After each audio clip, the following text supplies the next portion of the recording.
Aming pinakamamahal na Panginoong Jesus, Diyos na banay, sa pagkagalit, sa gana sa kahabagan, sa pangunang panalangin po, aming ginagawa mga pastor, end time prophet, beloved noble evangelist, Wilde Almeida, marami pong salamat, Lord God, sa pagalangis mo, sa bawat bahaging gawain, pagkilos mo sa aming kalagitnaan, sa iyong Santong Espiritu na bigalak sa mga puso at bago lahat kami nagpakumbaba, lalo abang lingkod sa aming po nagawang pagkukulang, pagkakamali, pagkasal, kabaga mo kami patawarin.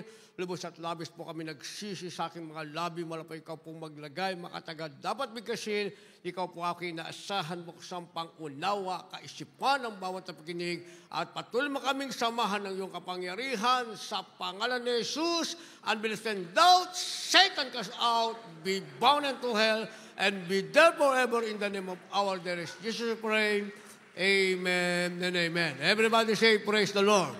Una tigit sa lahat, ang pinakamataas na pagpupurit, pasalamat, kaluwalhatian, at kadakilaan ay tangi lamang sa ating Diyos na buhay at makapangyarihan walang iba sa ating pinakamamahal na Panginoong Jesucristo. At ako po'y nagpaabot ng dobling paggalang sa ating pong beloved noble parents in the Lord, at ating pong inaalala, hindi makakalimutan ang mga turo't aral na iniwan sa atin ng ating beloved honorable Evangelist Wilde Almeida, the end-time prophet of our loving God. Gayon din po ating beloved Amostan Pastor, our beloved Mama Dear, at ako'y nagpaabot ng pagbati at paggalang sa mga beloved children ng ating beloved parents in the Lord. Magandang hapon po sa inyo lahat, sa ating pinagpalang mga baguhan at sa lahat ng ating viewers sa ating pong live webcast, at maligayang Pasko po at advance Happy New Year sa inyo lahat. Palakpakan muna natin ang ating pinakamal na Jesucristo. Dahil tayo po ay magdiriwang ng Kapaskuhan, kaya ang ating tatalakayin, pamagatan nating A Touch of Christmas. A Touch of Christmas sa Tagalog, isang dampi, ibig sabihin hipo o isang hipo ng Pasko. A Touch of Christmas. Kindly sa ating beloved Bible readers. Dito po sa Isaiah 52, talatay 2, talon sa 9, ganito po ang pagkasulat. Magpagpag ka ng alabok, ikaw ay bumangon, umupo sa iyong luklukan, O Jerusalem. Magkalag ka ng matali sa iyong leeg, o bihag na anak na babae ng Sion. 9, kayo magbiglang magalak, kayo magsiawit na magkakasama, kayong mga sirang dako ng Jerusalem, sapagkat inaliw ng Panginoon ang kanyang bayan, kanyang tinubos ang Jerusalem. Dito po sa aklat ng Lucas Kapitulo 2, ang versikulo ay 11, talon sa 14. Sapagkat ipinanganak sa inyo ngayon sa bayan ni David ang isang tagapagligtas na siya ang Kristo, ang Panginoon. Luwalhati sa Diyos sa kataas-taasan at sa lupa'y kapayapaan sa mga taong kinalulugdan niya. Amen. Palapakan po natin ng sabay-sabay na palakpak ang ating mahal na Panginoon. Lahat magsabi ng praise the Lord. Ang ating mabait na Diyos sa langit ang magpala ng kanyang banal na salita. Ating tinatalakay, A Touch of Christmas, ang ibig sabihin isang dampi o isang hipo ng Pasko. Ano ba yung sinasabing hipo ng Pasko, mga minamahal? Ang ibig sabihin yan, mga minamahal, ano ba ang tunay na kahulugan nito para sa atin? Dahil ang marami, mga minamahal, ang pagkakaalam nila, kapag dumarating ang sinasabing Kapaskuhan, mga minamahal, ito'y masarap na pagkain, maraming pera na dapat ay meron ka, dapat bago ang iyong damit, mga minamahal, at pupunta ka sa lugar na iyong gustong pasyalan, doon maaaliw ang iyong sarili. Pero wala yung sinasabing dampi, walang sinasabing touch, mga minamahal. Kung magawa mo yan sa mahabang maghapon, nagawa mo yan. Pero kung taga-impyerno ka pa rin, ang kasiyahang mararamdaman mo, masarap na pagkaing nalasahan mo, ang bagong damit na isinuot mo, hindi magdadala sa iyo sa langit.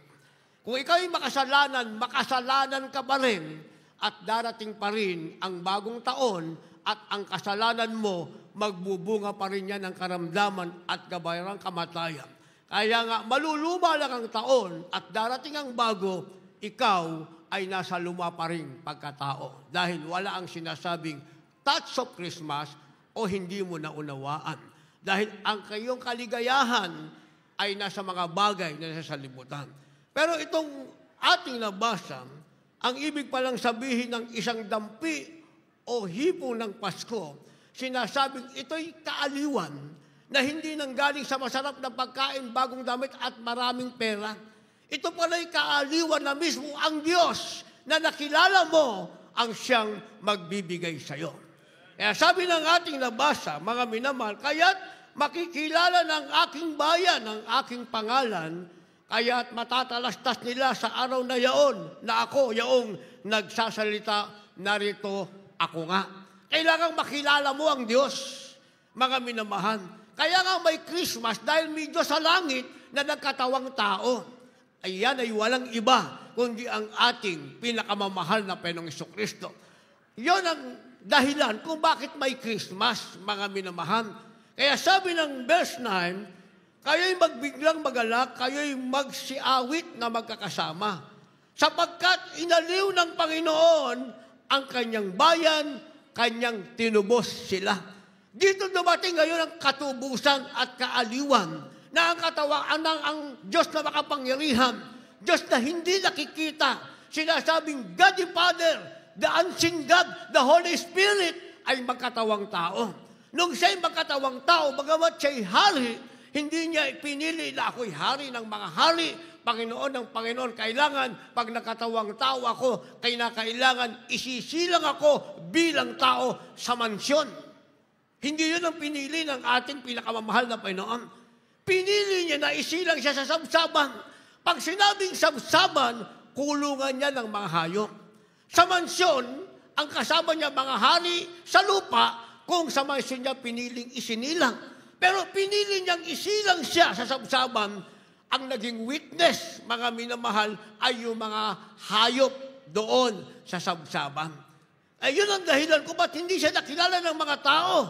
Pero alam nila na mayroong Mesiyas na isinilang, hanggang ngayon hinihintay nila. Hindi nila alam yung hinihintay nila ay muli nang babalik dahil matagal nang isinilang at sa pagbabalik, wala nang sinasabing pag-ibig at kaligtasan o katubusan, kundi paghatol na ang magaganap sa mga hindi kumilala sa ating mahal na Panginoon.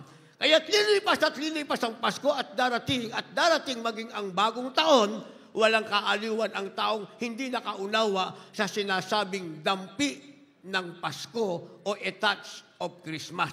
Sabi ng ating nabasa, mga minamahal, ito pala'y kagalakang nagmula sa Diyos dahil makikilala mo ang ating pinakamamahal na Panginoong Jesucristo. Wala ng Diyos na isinilang sa sabsaban, isa lang. Dahil wala namang gusto kahit tao na isinilang ka doon sa kulungan. Kahit nga tao sa kanyang sarili, sa kanyang kahirapan, gusto niya, pag isinilang siya, kahit nasa squatter, basta nasa bahay. Pero ang ating mahal na Panginoon, bilang Diyos na makapangyarihan ng nagkatawang tao, pinili niyang isilang siya sa sabsaban, ang ibig sabihin, kulungan ng mga hayop. Kaya sabi ng ating supporting verse, Lucas, kabanatang 1, kabanatang 2 rather, ang talatay 11. Ang sabi ng 11, sapagkat ipinalak sa inyo ngayon, ang sabi, ang isang tagapagligtas na siya ang Kristo, ang Panginoon. O, sino yung isinilang? Sabi, siya ang tagapagligtas, siya ang Kristo. Sino siya? Siya ang Panginoon. Maliwanag ang sinabi ng banal na kasulatan, mga minamahal. Kaya ang sabi ng 14, mga minamahal, walhati sa Diyos sa kataas-taasan at sa lupa'y kapayapaan sa mga taong kinalulugdan niya. Another meaning ng touch of Christmas, mga minamahal, kapag pala kinalugdan ka ng Diyos, ang sabi, meron kang kapayapaan. Hindi lang kaaliwan ng nasa iyong nanggaling sa Diyos, meron ka pang kapayapaan, ang kapayapaan mo ay nanggaling sa Diyos. Kaya wala ka mang handa sa pagkainan. Hindi man bago ang damit mo, wala kang bagong nabiling gamit para sa iyo. Wala kang masarap na pagkain, natikman mo. Sabi ng ating nabasa, ang kahulugan ng sinasabing dampi ng Pasko, ito pala'y kaaliwan, naaaliw ka, ito pala'y kapayapaan, may kapayapaan ka dahil nakilala mo ang Kristong Panginoon na isinilang sa sabsaban. And that is the meaning yung sinasabing touch of Christmas o dampi ng Pasko. Kaya pagkatapos ito, mga minamahal, ibinigay ng Diyos ang kaaliwan. Ibinigay ng mahalapan ng kapayapaan. Ang sabi, stir up the gift of God. Ito raw yung sinasabing regalo ng Diyos. Ang sabi, pagningasin mo, binigyan kanya ng kapayapaan. Binigyan kanya ng kaaliwan. Nakilala mo siya. Siya ang Kristong Panginoon. Ang sabi, yung regalong yan, galing sa Diyos yan. Dahil hindi lahat ay nakaalam na ang Diyos ay nagbigay ng regalo ng kapayapaan at kagalakan. Pero ikaw, na kinalugdan niya, nasa iyo yan, ang sabi, ang regalo na yan ay pagningasin mo. Sinasabing, stir up the gift of God. Basa. Dito po sa aklat ng 2 Timoteo, Kapitulo 1, ang talatay 6 at 7. Dahil dito ay ipinaalala ko sa iyo na paningasin mo ang kaloob ng Diyos na nasa iyo sa pamagitan ng pagpapatong ng aking mga kamay. Sapagkat hindi tayo binigyan ng Diyos ng espiritu ng katakutan, kundi ng kapangyarihan at ng pag-ibig at ng kahusayan. Ituloy natin sa verse 9. Ituloy natin sa verse 9, Brother Junet. Dito po sa 9, na siyang sa atin ay nagligtas at sa atin ay tumawag sa isang banal na pagtawag, hindi ayon sa ating mga gawa, kundi ayon sa kanyang sariling akala at biyaya na ibinigay sa atin kay Kristo Jesus buhat pa ng mga panahong walang hanggan. Amen. Supporting verse. Dito po sa aklat ng Kawikaan, Kapitulo 8, versikulo 17. Aking iniibig silang nagsisiibig sa akin, at yaon nagsisihanap na masikap sa akin, ay masusumpungan ako. Amen. Palakpakan natin ang ating mahal na Panginoon. Yung may kapayapaan at kagalakan, kaaliwang nang galing sa Diyos, lahat magsabi ng praise the Lord. Pag naunawaan na natin ang meaning ng A Touch of Christmas o isang dampi ng tinatawag na Pasko, dapat maunawaan din natin ano ang regalong meron tayo. Sabi ng ating nabasa, yung regalong nasa atin, yan yung ating pangunawa, mga minamahal, pagnigasin daw natin. Ang sabi ng ating nabasa, dahil dito ay ipinapaalala ko sa inyo na pagningasin mo ang kaloob ng Diyos. Sapagkat hindi tayo binigyan ng Diyos ng espiritu ng katakutan, kundi ng kapangyarihan at ng pag-ibig at ng kahusayan. Yan ang regalo ng Diyos sa iyo. Ano yung binigay sa iyo ng Diyos? Ang sabi, hindi katakutan.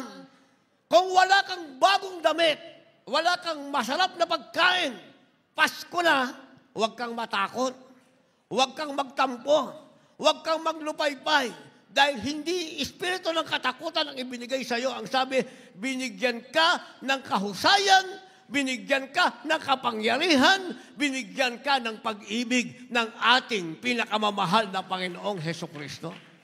Minsan kasi ninanasa natin yung mga bagay na hindi nararapat sa atin, mga minamahal. Kagaya, naalala ko yung isang taong diabetic siya, mga minamahal, wala siyang pwedeng kainin.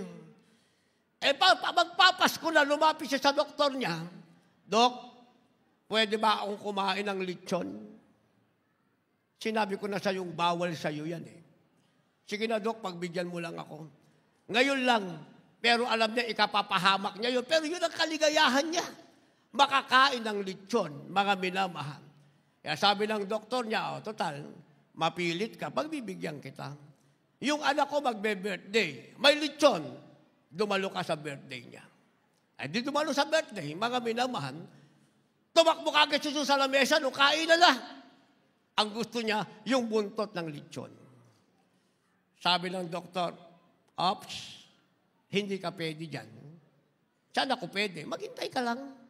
Sa madali sila, tinadtad na yung lechon, mga minamahal, na ibahagi na sa lahat, ang natira na lang yung ulo.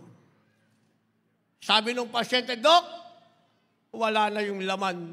Ulo na lang yan. Pwede bang kumuha na ako kahit yung tenga lang? O kaya yung dila lang? Sabi ng doktor, hindi pa rin pwede sa'yo. Pero sabi mo, pwede na akong kumain ng lechon. Pwede nga, pero huwag ang bahagi na yan.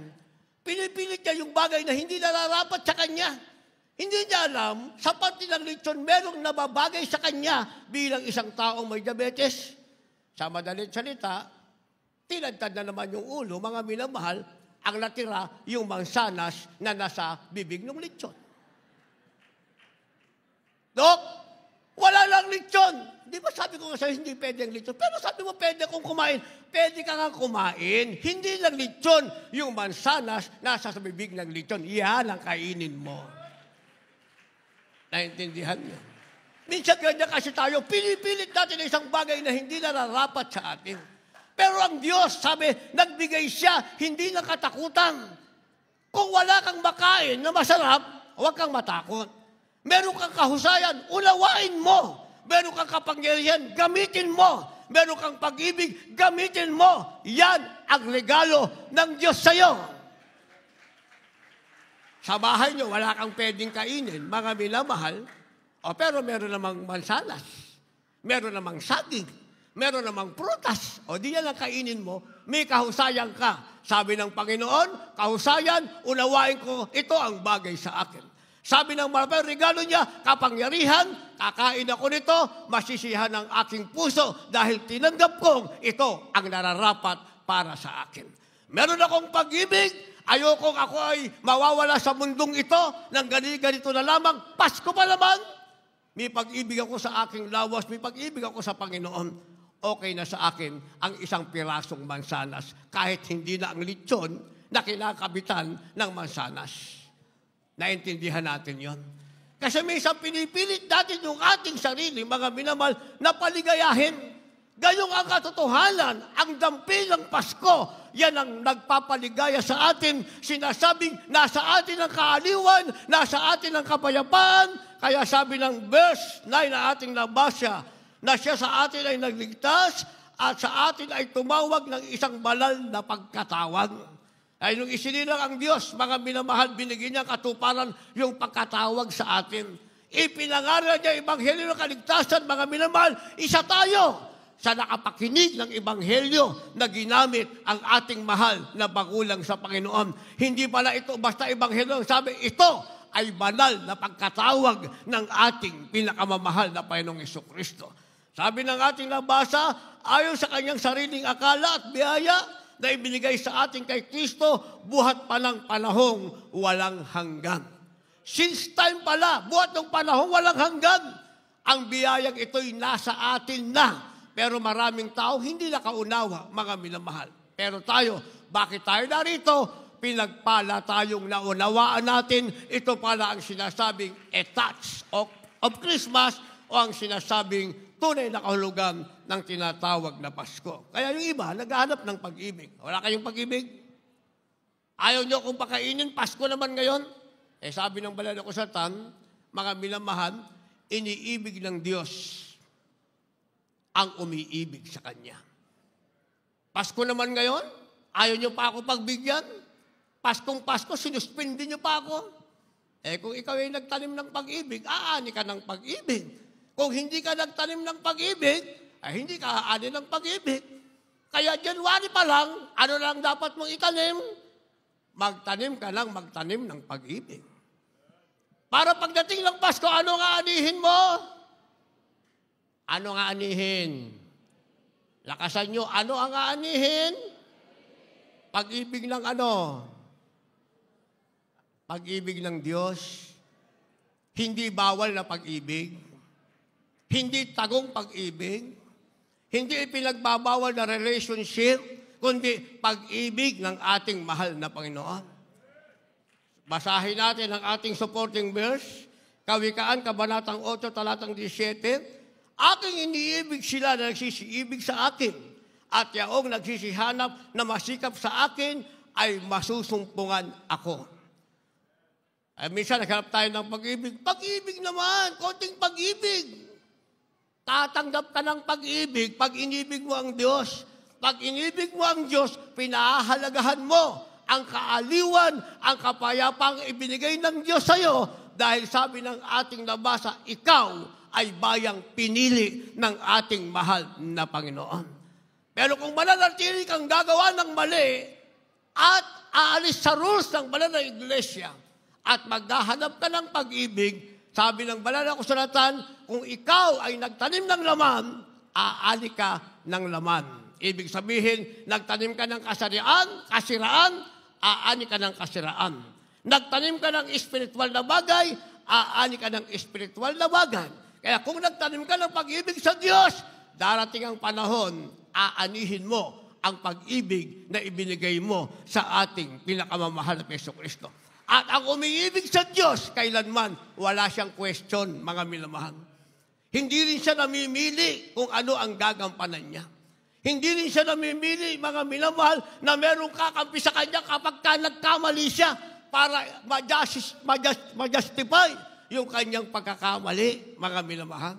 Dahil kahit sa harap ng tao, sino pa man ay ma-justify natin yung ating sarili. Ibig sabihin, na ipagtanggol natin yung ating sarili sa kasinungalingan, isang araw, yung itinanong mo, aanihin mo rin. Sa banal na kasulatan sabi, sila'y nangandaya, subalit sila ay nadaya. Ang ibig sabihin, yung mga mandaraya, sila mismo sa sarili ang nadaya. Pero huwag kang mandaya. Tanggapin mo ang katotohanan, aani ka ng katotohanan, yan ang sinasabing tunay na kalayaan. Bakit?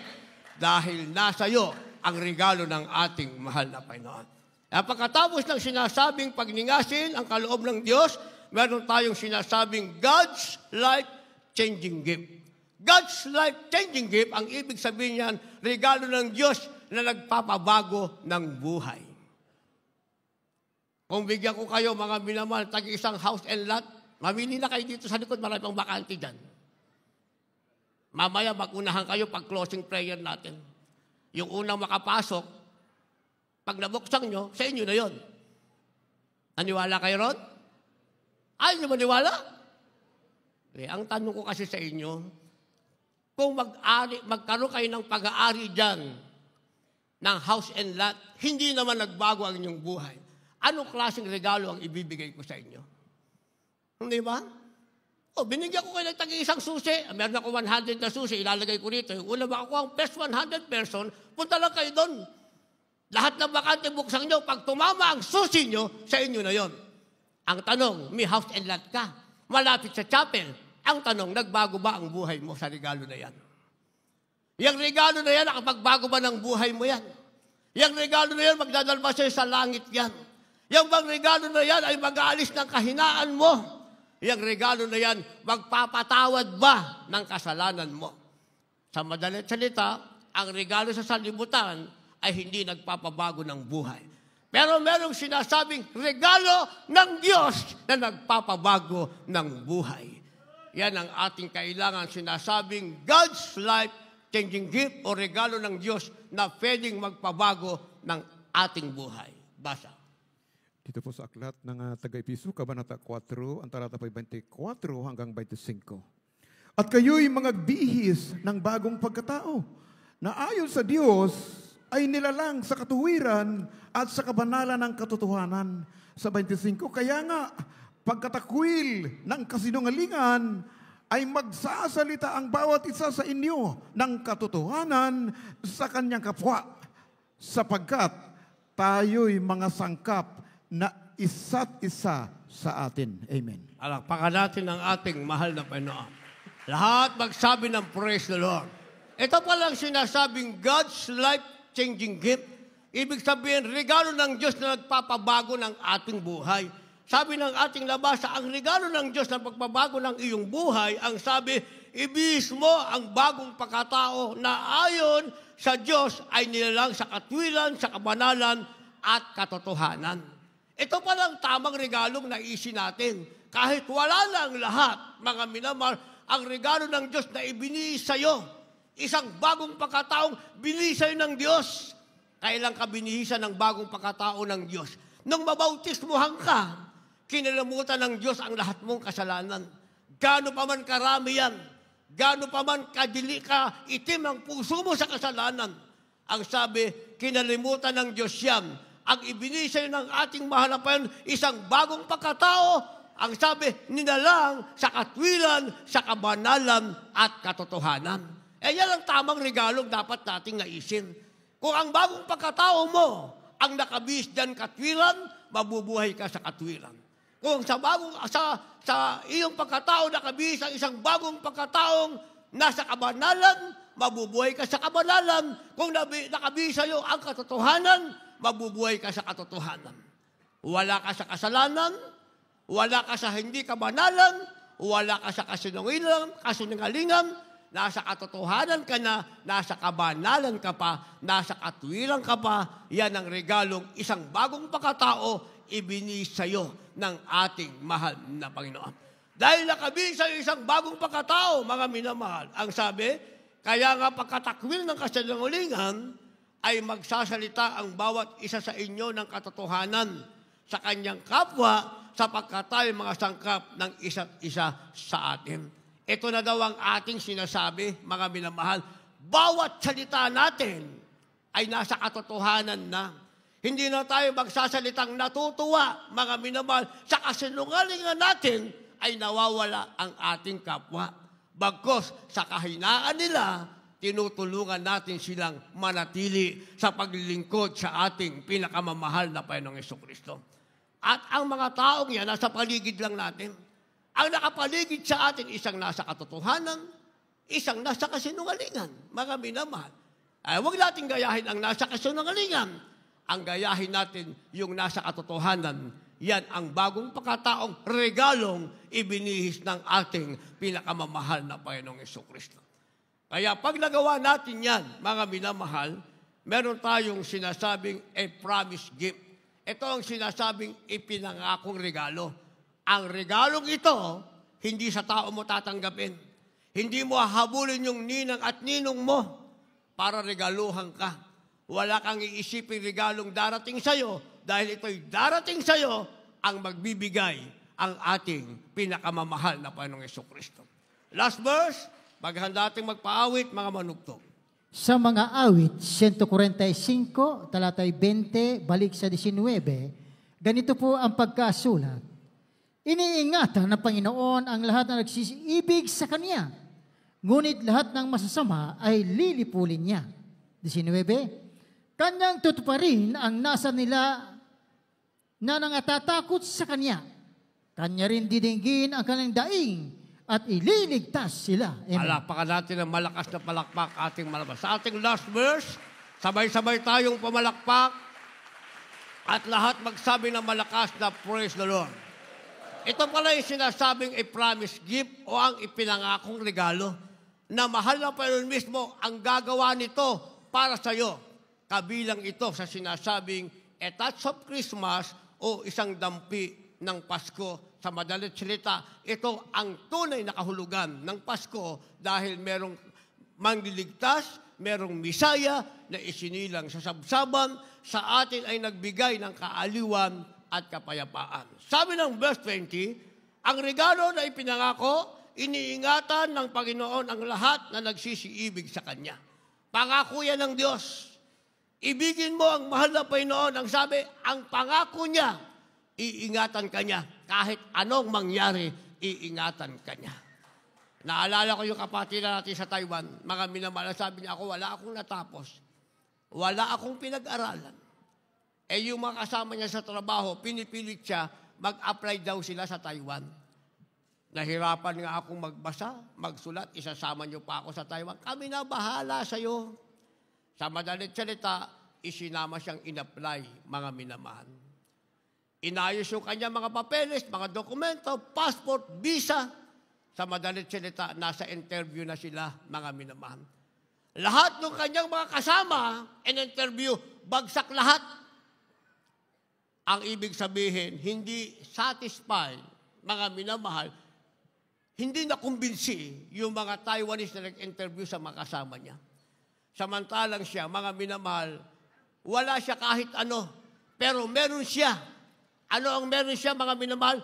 Yung pangako ng ating mahal na Panginoon. Pinanghawakan niya. Kahit saan ka pumunta, iingatan ka ng ating mahal na Panginoon. Simpleng panalangin, mga minamahal, mahal na Panginoon, sana bigyan naman ako ng simpleng tanong lang. Binigyan siya ng simpleng tanong, hindi pa siya sagot, tapos sumagot. Ang sabi sa kanya, you are past. Pasado na. Nagtaka yung mga kasama niya, bakit lahat sila ay hindi nakapasa, siya ang nakapasa, sa madalit salita, nakapunta siya sa Taiwan, nagtrabaho siya. O, maiinip siya ngayon. First time daw niya mawalay sa kanyang pamilya. Dahil, mga minamahal, ang kanyang trabaho ay karpintero, kung ano-anong sideline. Ang sabi niya, masaya na ako doon. Bumili siya ng motor, nagmumotor siya. Masaya na daw, basta kasama yung kanyang loved ones, yung pamilya niya. Okay na ako dito. Kaya nasave na siya sa Jesus Miracle. Okay na ako dito. Eh kaso, din lang siya sa Taiwan. Nanalangin na naman siya. Mahal na Panginoon, sana naman bigyan mo ko ng among mabait sa akin. Yung mabait sa akin, palagi ako makakauwi sa pamilya ko kahit every year. Anong ginawa ng mahal na Panginoon? Sabi nung amo niya, o, patuturuan kita sa gagawin mo. Sa Taiwan kasi, machine ang hawak mo doon, mga robot. Inaano mo lang, parang computer. Ayusin mo lang, at pagkatapos, yung kung ano ginawa mo doon sa computer, yun ang gagawin ng robot, mga minamahal. Wala siyang alam. Sabi nung amo niya, patuturuan kita, pero hindi ka yearly uuwi. Every 3 months, uuwi ka sa pamilya mo. Isipin nyo, every 3 months, uuwi siya sa pamilya niya. Meron na siyang tutor, every 3 months, uuwi pa siya sa pamilya niya. Hindi siya iniwanan at hindi siya natuto, mga minamahal, i-set up lahat ng gagawin ng robot doon sa computer. Hindi uwian na siya. Ang isang biyaya ng mahal na pa, uwian na siya, libre ticket pa siya. Sa aeroplano, libre ticket. Mga minamahal. Sabi nung amo niya, kumuha ka ng card. Sabi niya, yung card mo ang gagamitin mo, ha? Walang bawas sa sweldo. Yung card na pinakuhan ng amo niya, doon i-deduct, libre aeroplano. Dahil libre aeroplano siya, naipon yung points niya, mga minamahal. Kaya yung kanyang pamilya, nadadala niya sa mamahaling hotel dito sa atin, mamahaling hotel sa ibang bansa, wala siyang binabayaran. Yun ay points na naipon doon sa kanyang card, mga minamahal. Dumating na ngayon ang pandemic, sa madalit salita, walang trabaho. Sabi ng amo niya, uwi ka sa Pilipinas. Tatawagan na lang uli kita. Dahil mahaba ang pandemic, mga minamahal, dalo siya ng dalo sa gawain. Ang sabi niya, wala na siyang trabaho. Tatawagan daw siya. Mahaba ang panahon ng pandemic, hindi ba? Ang kanyang ginawa, kung ano ang ipon niya, kung magkano yung text niya, nang nagtatrabaho pa siya, yung pa rin ang text niya. Sabi ng asawa niya, mauubos yung pera mo. Wala ka naman trabaho. Ano naman kung maubos yan? Dati naman tayo walang pera. Diyos naman ang nagbigay niyan. Ibalik natin sa mahal na Panginoon. Ang tanong ko sa inyo, kaya niyong gawin yon? Ayun ang katwiran niya. Dati naman siya walang pera. Nakaipon siya ng pera, di balik niya sa malapay noon. Kung magkano ang tithes and offering niya, nung may sweldo pa siya, ngayon wala na siyang trabaho, walang sweldo, yun pa rin ang kanyang tithes and offering. Sa madalang salita, humaba ang pandemic, paubos na paubos yung pera sa bangko, mga minamahal. Natapos ang pandemic, bigla siyang tinawagan ng boss niya. Bumalik ka na rito. Pero hindi ka na 3 months uuwi. Inisip niya, baka matagalan na. Hindi ka 3 months uuwi. Every 2 weeks, uuwi ka na sa Pilipinas sa pamilya mo. Hanggang ngayon, every 2 weeks, uuwi siya, uwi. Kaya nakaipon siya na nakaipon ng points, mga minamahal. Pag gusto niya magpahinga, nasa Shangri-La Hotel. Pag gusto niya magpahinga, nasa Manila Hotel. Yung mamahaling hotel, yung King's Hotel doon sa Taiwan. Pag gusto niya magpahinga, libre yun at walang bayan. Bakit? That is a promise. That is God's promise. Sinasabing pangako yan ng ating mahal na Panginoon. Yan ang sinasabing bahagi ng A Touch of Christmas. Kahit walang Christmas, ikaw na pinagpala ng Diyos, nasa iyo ang pangako ng Diyos, kahit walang Pasko, araw-araw, sa iyo ay Pasko, nasa iyo ang kaaliwan, nasa iyo ang kapayapaan, nasa iyo ang proteksyon, nasa iyo ang pag-iingat ng Diyos, nasa iyo ang pabor ng Diyos. Hindi mo pa hiningi, binibigay na ng mahal na Panginoon, hindi lang para sa iyo, kundi sa buo mong pamilya. Kaya sabi ng ating nabasa, mga minamahal, kanyang tutuparin.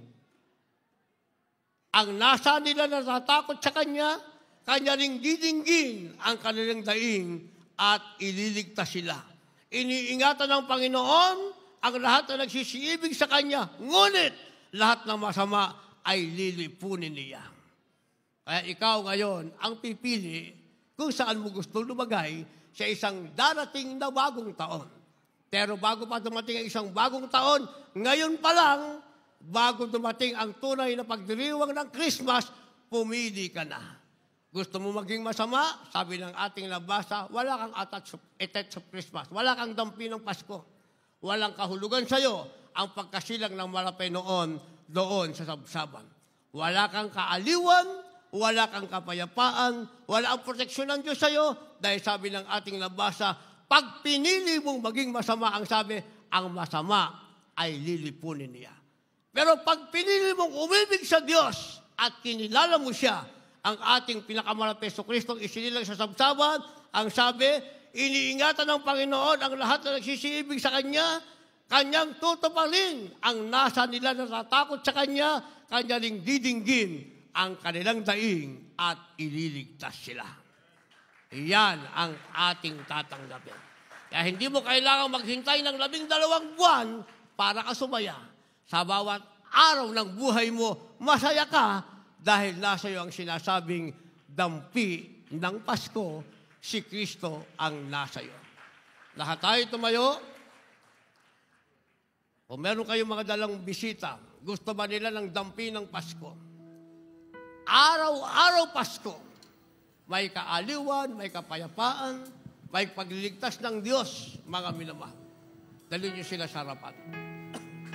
Habang tayo umaawit sa isang mahabang taon na lumipas, narito pa rin tayo ang ating nadaramay pag-ibig ng Diyos. Ang sinasabing a touch of Christmas, kaya pasalamatan natin ang ating mahal na Panginoon sa magitan ng awiting ito. Yung mga nasa garahe nyo kasamang baguhan, dalhin nyo sila sa harapan. Tayo umawit. Salamat po, O Panginoon, ang ating sasabihin. Salamat po, O Panginoon. Ano ang regalo ng Diyos? Ito isang ating bagong pagkatao. Sa buhay na Kanyang kaloob. Iyong kaloob. Ang sabi, tayo'y pinatawad. Pinatawad mo. Tayo'y binago. At binago mo. Ang pagpapalay ating natamo. Pagpapalay aking natamo. Ulitin natin yan. Sabihin natin ng sabay-sabay, salamat po, O Panginoon. Iparinig natin sa mahal na Panginoon. Sa buhay na sa buhay na iyong kaloob. Hallelujah. Pinatawad mo. Pinatawad mo. At binago mo. At binago mo. Pagpapala. Pagpapala. Yan ang ating natamo. Aking natamo. Second stanza. Wala akong mayahandog. Maiyahandog. Ano ang ating iyahandog sa malapit? Dito. Kundi ito. Buhay Itong bagong pagkataong ating buhay na ibinigay ng Diyos. O Panginoon, ang dalangin Ito ang ating panalangin. panghawagan ating kaluluwa. Hallelujah!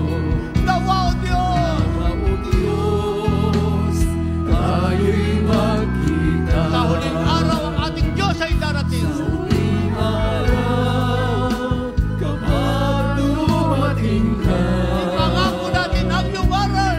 ang iyong aral, Susundin ko na. susundin ko na. Saan tayo magkikita? Upang sa Upang sa langit. langit Hallelujah! tayo'y Ulitin natin, nawa o Diyos! Tayo'y magkita! Hallelujah! Hallelujah! tayo'y magkita. Walang kwenta ang kasaganahan pag hindi mo nakita ang malapit na Araw, kapag dumating ka, sabihin natin, ang inyong aral. ang iyong aral, susundin ko na. Upang sa langit tayo'y magsama. Nawa o Diyos! Tayo'y magkita! Diyos,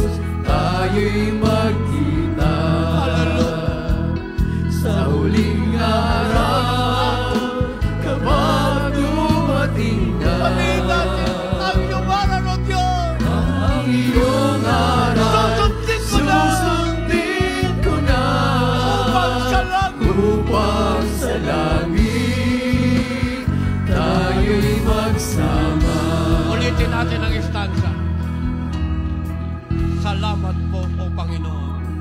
Salamat po, O Panginoon, sa buhay na Hallelujah. iyong kaloob. Yes, thank you so much, O Lord. Pinatawad mo At binago at binago mo ang pagpapalay ating natin. Isang taong singka, ang pagpapalay ng Diyos ay ating natin. Wala akong maiyahan.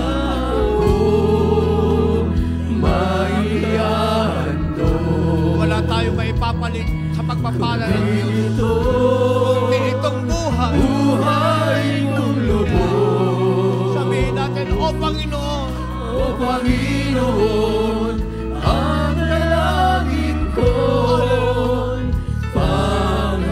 panghawakan ang dagat. ulitin natin. Wala akong maiyahan doon. Maiyahan doon, Hallelujah. kundi itong buhay kong lubos. O Panginoon, O Panginoon, anong ating dalangin? ang dalangin ko, Panghawakan. Itagulo. Yan ang ating panalangin. Wala akong maiyahan doon. Para Panginoon. Hallelujah. maiyahan doon, Kundi itong buhay kong lubos. itong buhay kong lubos. Sabihin natin, O Panginoon, O Panginoon, ang dalangin ko, ang dalangin ko, panghawakan. panghawakan ang dagat. Wala akong maiyahan Akong maiyahan Anong ating ihandog sa mga Panginoon? kundi Kundi itong ating buhay. buhay Itong ating buhay na nilagay ng ating mga Panginoon. O Panginoon, Anong ating panalangin? Panginoon, ang panalangin ko, panghawakan. Hallelujah. Hallelujah. Hallelujah. Wala akong maiyahan doon, maiyahan doon, wala akong maiyahan doon. Kundi buhay kong lubos. O Panginoon, ang dalangin ko, Ang tanging nating dalangin naman.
Purihin ang ating dakilang Diyos. Napakabait ng ating dakilang Diyos. Spiritually, nakatunghay ang ating dakilang Diyos sa bawat isa sa atin. Hallelujah! Purihin ang mabait na Diyos. Hallelujah! There is Jesus. There is Jesus. Purihin ang Diyos. Hallelujah! Hallelujah!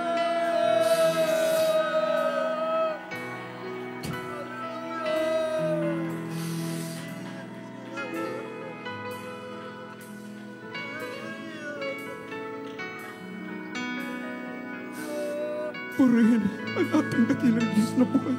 Praise God. Hallelujah. Salamat sa ating dakilang Diyos. Napakabait ng ating Diyos. God bless you po sa ating beloved. Wala ako There is Jesus. maghahandog, kundi ito buhay kong Minsan po, O Panginoon, ang nalangin ko, panghawakan at itaguyo. Wala akong Diyos ang maihandog, kundi ito buhay kong lubos. O Panginoon, ang dalangin ko, panghawakan at itaguyo. Panghawakan at itaguyo.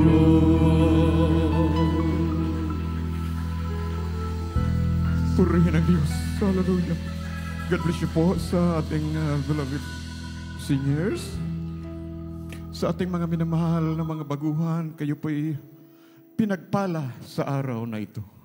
Sapagat ang Diyos mismo ang nagdala rito sa inyo sa buong katotohanan. Kayo po'y naging saksi kung paano kumikilos ang mapagpalang kamay sa lahat ng mananampalataya sa ministeryo pong ito. Kaya inyo pong tanggapin ang ating dakilang Diyos. It is a significant gift na nanggagaling sa ating dakilang Diyos. Makabuluhang regalo ng ating dakilang Diyos. Kaya't inyo pong tanggapin ang ating dakilang Diyos upang mabuksan ang dungawan sa langit at kayo man din ay pagpalain ng ating dakilang Diyos. May 4 na reglamento. Ang una ay ang pananampalataya na kinakailangan sampalatayanan mo, na may nag-iisang Diyos na bumaba mula sa langit, nagpakilala bilang tao, at siya po ay namatay alang-alang sa kaligtasan ng buong mundo, at muling nabuhay upang patunayan na may nag-iisa lamang Diyos, walang iba kundi ang ating pinakamamahal na Panginoong Hesukristo. At ang pangalawa ay ang pagsisisi na kinakailangang pagsisihan mo ang iyong mga pagkakamalit, pagkakasala mula nang kayo po'y nagkaisip hanggang sa mga oras na ito. Sa panahon na nakita ng ating dakilang Diyos na nais mo ngang magbago, maging banal sa kanyang banal na harapan, ikaw man din ay tutulungan ng ating dakilang Diyos. Ang pangatlong reglamento ay ang bautismo sa pangalan ni Hesukristo. Sabi ng Gawa 2:38, magbautismo ang bawat isa sa inyo sa pangalan ni Hesukristo sa ikapagpapatawad ng inyong mga kasalanan at tanggapin ninyo ang kaloob ng Espiritu Santo. Ito po yung gift na nagmumula sa ating dakilang Diyos. At ang pang-apat, ang panghuli ay bautismo sa Espiritu Santo.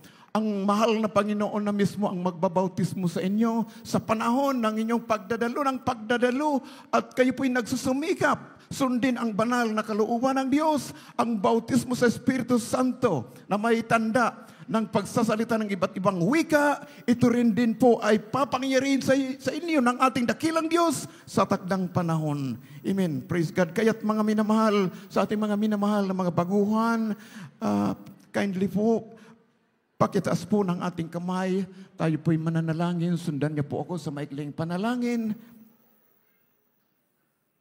Mapagpala po namin, Ama o Diyos, makapangyarihan sa lahat. Sa pangalan ng aming pinakamamahal na Panginoong Hesus, ako po'y isang taong makasalanan. Ako po'y nagsisisi sa lahat ng aking nagawang pagkakasala sa iyo. Mula nang ako'y magkaisip hanggang sa mga oras na ito, humihingi ako ng kapatawaran sa iyo, Ama. Tinatanggap kita ngayon bilang sariling tagapagligtas, Diyos, at Hari ng aking buhay. Maglilingkod na pa ako sa iyo mula ngayon hanggang sa iyong pagbabalik. Tulungan mo po ako masunod ang iyong banal na kalooban. Iniibig kita, mahal na Panginoong Hesus. Pumasok po kayo sa aking puso na marumi sa kasalanan. Hugasan mo po ako ng iyong banal mong dugo na umagos doon sa krus ng Kalbaryo nang dahil sa akin, sa pangalan ni Jesus, aking dalangin. Amen and amen. Manatili pong nakataas ang ating kamay. Kami na po ang mananalangin para sa inyo. Mapagpala po namin, Ama o Diyos, makapangyarihan sa lahat sa pangunat panalangin ng aming beloved parents in the Lord. Your end-time prophet, ugat, mahal na Panginoon. Maraming salamat sa mga kaluluwang taos-pusong tumatanggap sa iyo. Dalangin namin sa iyo, O Diyos. Patawarin mo po sila, mahal na Panginoon. Isulat mo po ang kanilang mga pangalan sa aklat ng buhay. Gawin mo po sila ng tunay na Kristiyano sa isip, sa gawa at sa katotohanan. Ito na rin po ang kanilang paglilingkod mula umpisa hanggang sa iyong pagbabalik. Ito po ang aming samot panalangin sa makapangyarang pangalan ni Jesus we pray. In Jesus' name. In Jesus' name. Kaya't sa ating mga baguhan, mga minamahal, huwag niyo pong lisanin ang lugar na ito hanggat hindi niyo po na isasagawa ang pangatlong reglamento, ang bautismo sa tubig sa pangalan ni Jesucristo, upang kayo man din ay pagpalain, makatanggap kayo ng makabuluhang regalo na nagmumula sa ating dakilang Diyos. Praise God. Kaya't sa atin na pong tinatawagan ang para sa ating prayer for the sick, ating beloved co-preacher, Benedict Forlahi. Amen. Amen. God bless you, beloved Brother Hope, my beloved co-preacher. Mga minamahal, tayo po dadako po sa lahat ng ating mga pangailangan. Anumang ating pangailangan, ating pong idulog po yan sa ating pong dakilang Diyos. Sapagkat ang Diyos ay nakikinig ng ating pong mga panalangin. Lahat ng ating mga kahilingan, ito po ay tutugunin ng ating pong dakilang Diyos. Tayo po ay manalangin po sa ating pong pinakamamahal na Panginoon. Dakilang Diyos, amang banal, aming pong pinakamamahal na Panginoong Hesus, sa unat panalangin po ng aming pong minamahal ginagalang Pastor Evangelist Willis Ada Almeida, mahal na Panginoon, kami po Diyos ay nagpapakumbaba. Humingi kami ng kahabagan sa aming nasumpungan sa mga pagkukulang, pagkakasala, patawaan po ang bawat sa amin. At mahal na Panginoon, nakikita mo Diyos, ang lahat ng pangailangan ng mga anak sa hapong ito. Tugunin mo po Diyos ang lahat ng kanamang kahilingan sa iyo. At patuloy po dinadalangin namin, mahal na Panginoon, ang buong Almeida family, patuloy mo silang pag-ingatan, pagpalain, bigyan ng kalakasan, mahal na Panginoon, maging sa lahat ng mga kapwa manggagawa, lahat ng mga minamahal na mga kapatian, anumang kalamang pangailangan, nakikita mo po Diyos, tugunin mo ang lahat ng kalamang kahilingan sa mga pangalan ni Jesus. Amen, amen, hallelujah. Mga minamahal,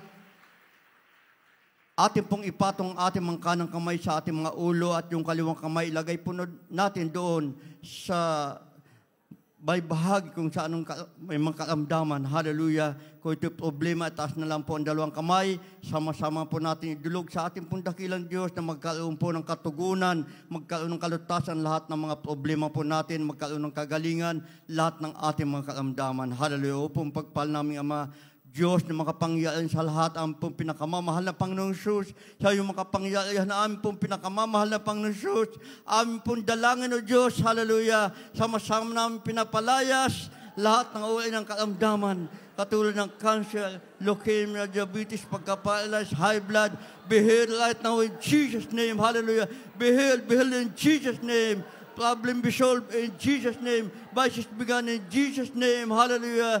Alcoholism cast out. Hallelujah. In Jesus' name. Hallelujah. Hallelujah. Demons of carnality, demons of pride, been glory, cast out. Cast out in Jesus' name. Be blessed in Jesus' name. Hallelujah. Hallelujah.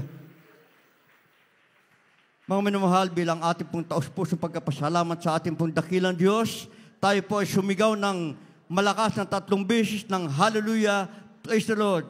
Yan po mga minamahal, sabay-sabay po tayo mga minamahal, sabay lukso. Amen. Hallelujah, praise the Lord. Hallelujah, praise the Lord. Hallelujah, praise the Lord. Ating pong palakpakan ng ating pong pinakamamahal na Panginoon. Lahat magsabi ng praise the Lord.